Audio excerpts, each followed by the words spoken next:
It's me, Jimmy. Yep. Hi, it's me, Jimmy. I'm gonna today just try to get my knowledge out there that I read and had to learn way too much to obtain. So I'm gonna cut right through it and tell you how to go from 36 volts down to a dimmable 12 volts for your RC application. And that's through the use of a MOSFET. I have a wire harness that I built right here, and we can just look at how the electricity flows and see how to use it. This is the MOSFET right here.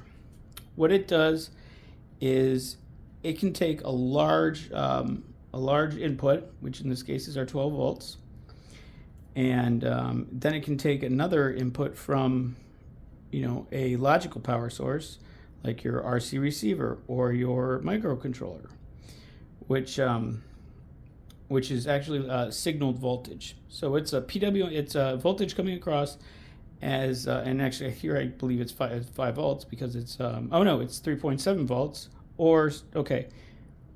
So you can go from either your RC receiver, or you can have another input that's sending out PWM signal, like a microcontroller. This is a Pico.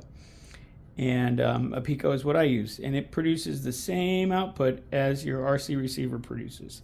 So it's just a signal that is really it's just flashing.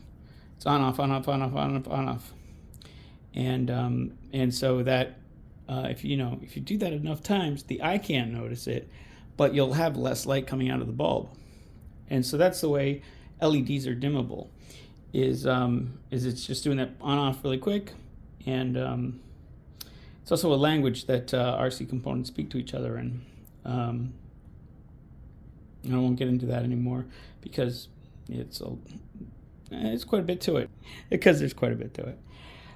So you have your input signal, your logical input signal coming from either a microcontroller, your RC receiver directly. If you have one that, like your throttle or your steering, are both adjustable, and you could send that adjustable signal into this pin on the MOSFET.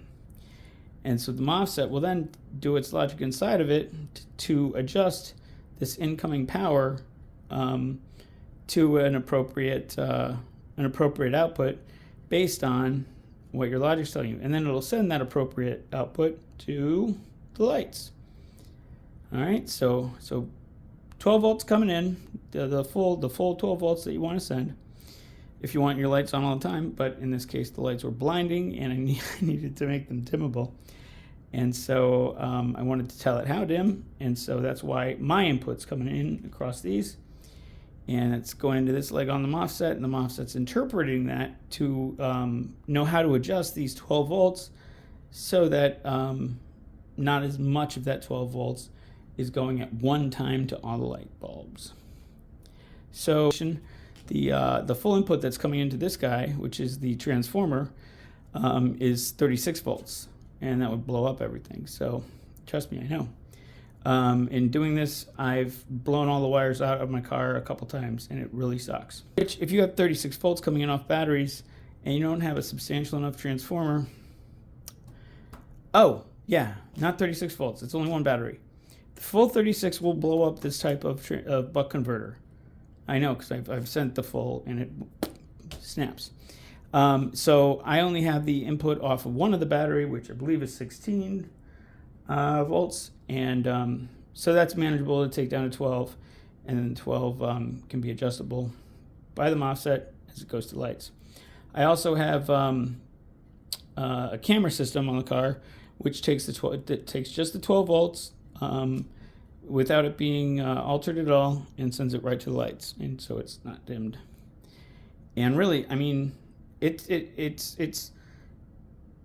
pretty cool that it works so well. And this is really, for this application, is everything you need to know. Oh, MOSFETs, they come in a lot of types and flavors. I think this one, and you can just get these if you have a local surplus store. Like we have one locally that's science and stuff surplus, and they break down things and they take out the electrical components like MOSFETs and they throw them in a drawer, and you can pick them up for 10 cents or so. I think this one is a T310, which might not be the best for a switching application like this, but you know what? It does the job and it does it well. So it's important to look up that the MOSFET does what you need. I actually had a handful of them, and that was in the handful, that was the first one that worked well. Yeah. So if you have any questions, let me know. I will try to get there and read comments once every few weeks, and reply if anybody needs anything, etc. All right. Thanks. Hope this helps. I hope that made sense to you, and I hope it's useful. It's really easy when it comes right down to it.